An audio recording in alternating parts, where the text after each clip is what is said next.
Suzana was a 49-year-old woman living in Bangsa, Kuala Lumpur with her husband and 3 school-going children. She dedicated her time to managing her household as a full-time housewife. Prior to becoming a homemaker, Suzana worked as a clerk at Maybank Bangsa for 7 years before joining Syarikat Teguh Maju Sdn Berhad, where she worked for another 2 years. In 2019, Suzana decided to resign from her job to focus entirely on her family and household responsibilities. For several years, she lived a normal life as a full-time housewife. However, her health began to decline unexpectedly. Following a comprehensive medical examination at a private hospital, Suzana was diagnosed with stage 4 cervical cancer. Due to the severity of her condition, she underwent intensive medical treatment, including multiple chemotherapy sessions. Despite receiving treatment for a year, Suzana eventually passed away. Allahu Akbar. Hello everyone, I will explain the protection provided under Employee Social Security Act 1969 or SOCSO in relation to Mrs. Suzana cases. So SOCSO provide protection to employees through two schemes, which are Employment Injury Scheme and Invalidity Scheme. So in this case, Mrs. Suzana is protected under Invalidity Scheme because her illness was not work-related. So this scheme provides 24 hours protection against illness, disability and death. So Mrs. Suzana was 49 years old former clerk who suffered from stage 4 cervical cancer, which is the severe and terminal illness. Since her condition permanently affected her ability to work, she qualified for protection under invalidity scheme.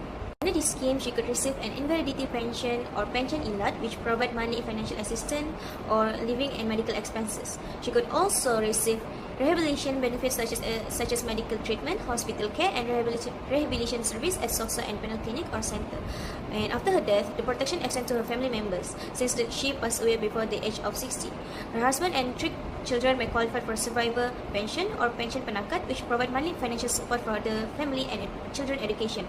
SOCSO also provide funeral benefit of up RM2,000 to reduce funeral expenses. However, SOCSO benefit depend on employees' contribution record. Although Mrs. Suzana was a full-time housewife during her illness, she had contributed to SOCSO for 11 years, including 9 years at Maybank and 2 years at Syarikat Teguh Maju Sdn Berhad. SOCSO will assess her contribution under the full or reduced qualifying period to determine the pension and benefit payable to her family. The Employee Social Security Act 1969 provides important protection through invalidity scheme for employees with a serious illness and the repent after death.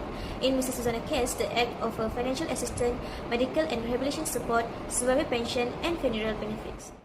Under the Employee Social Security Act 1969, SOCSO or PERCASO provides a social safety net for employees against employment injuries, occupational diseases, and invalidity. So, as an eligible employee under this Act, Suzana is entitled to various statutory protections.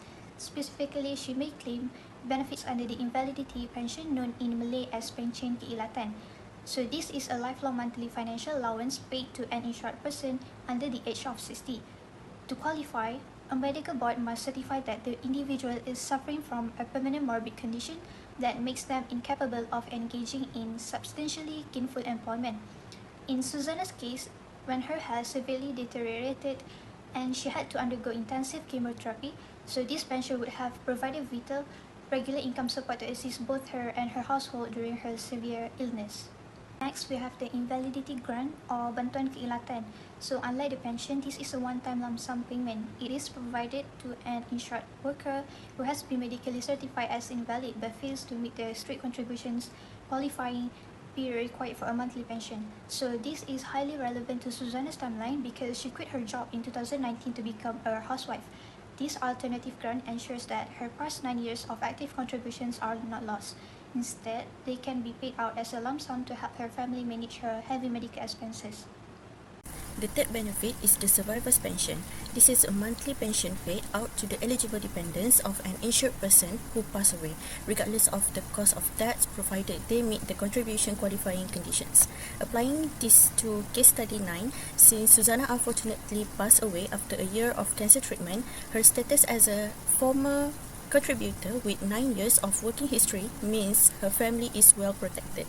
This monthly financial aid will be distributed to her husband for life or until he remarries, and also shared among her 3 school-going children until they turn 21 or complete their first undergraduate degree. This ensures her family's livelihood is sustained even after her passing. The fourth and final benefit is the funeral benefit. This is a one-time financial assistance scheme provided by SOCSO to ease the immediate financial burden of funeral arrangement when an insured person passes away. In Suzana's case, upon her death, a cash disbursement of up to 2,000 ringgit will be paid out directly to her husband or to whoever bore the primary expenses of her funeral and burial. This immediate relief is crucial to support the grieving family during a very difficult time. Based on the facts given, Suzana is likely entitled to benefits under the invalidity schemes of the Employees Social Security Act 1969, provided she satisfied the statutory requirement relating to the age, invalidity, and contribution. Firstly, Suzana fulfilled the age requirement because the scheme only applies to the insured person who are below 16 years old. At the time she was diagnosed with a stage 4 cervical cancer and the time of her death, she was only 49 years old. Therefore, she satisfied these conditions. Secondly, Suzana must be certified as an invalid by a medical board. Under the Act, invalidity refers to the serious and permanent condition that substantially reduces a person's ability to earn living. In this case, Suzana suffered from stage 4 cervical cancer and underwent intensive chemotherapy treatment. Such a severe illness would likely to be regarded as a condition that significantly impairs her capacity to work and support herself financially. So next, PERCASO will assess her contribution record to determine whether she qualifies for an invalidity pension.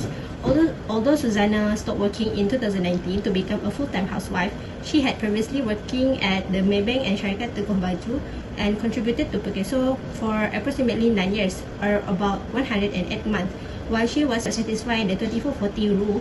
Because she had stopped contributing several years before her illness, her contribution history is likely sufficient to meet 2/3 lifetime contribution requirement. Therefore, she would most likely qualify for the invalidity pension. And if Suzana does not meet the full qualifying period, PERCASO may still consider her under the reduced qualifying period provision. Since she contributed for a substantial period of time, it is likely that she would be eligible for a reduced pension. However, if she failed to satisfy both of the full and reduced qualifying period, she would not be entitled to a monthly invalidity pension. Instead, she may receive an invalidity grant, which is a one-time payment. The main requirement for this grant is that the insured person has made at least one contribution to PERCASO, which is what Suzana clearly did. Finally, after the Suzana death, her family may continue to receive a protection under the scheme. Her husband, as the lawful spouse, may entitled to receive the survivor's pensions. Her 3 children may also receive the benefits until they reach a prescribed age limit or complete their first degree. In addition, a funeral benefit may be paid to assist the funeral expenses. So, in conclusion, based on the Suzana age, medical condition, and the 9 years of PERCASO contribution, she is likely to qualify for the benefits under the invalidity schemes. And the most probable outcome that she would be entitled to an invalidity pension during her lifetime, which would subsequently be converted into survivor's pension for her dependents after her death. Next question. Discuss Suzana's rights regarding her savings under the Employees Provident Fund Act 1991 EPF following her death. Following Suzana's death, the savings accumulated during her 9 years of employment at Maybank and Syarikat Teguh Maju Sdn Bhd are protected and handled under the EPF Act 1991 through the following statutory facts. The first one is right of death withdrawal, pengeluaran kematian. Upon the death of an EPF member, the total accumulated savings in Account 1 and Account 2 or Account Persaraan and Account Sejahtera are no longer locked until retirement. Her eligible nominees or next of kin have the right to withdraw the entire balance to support the family. Secondly, distribution via nomination. If Suzana had registered a nomination with the EPF during her lifetime, example, her nominating her husband, children, or mother, the EPF will release the savings directly to the named nominees without needing to wait for a letter of administration or grant of probate. If she made no nominations, the fund will be distributed according to the Probate and Administration Act or Faraid laws through official legal channels. And the last one is death benefit, which is bantuan kematian. As an additional right, the EPF provides a one-off compassion payment of 2,500 ringgit to the dependent family member or next of kin of the deceased member. This is subject to the condition that the member was under 60-year-old at the age of death and the application is made within 6 months of the member's passing. This benefit is paid out of EPF's internal fund and not deducted from Suzana's personal savings. That is all from us. Thank you.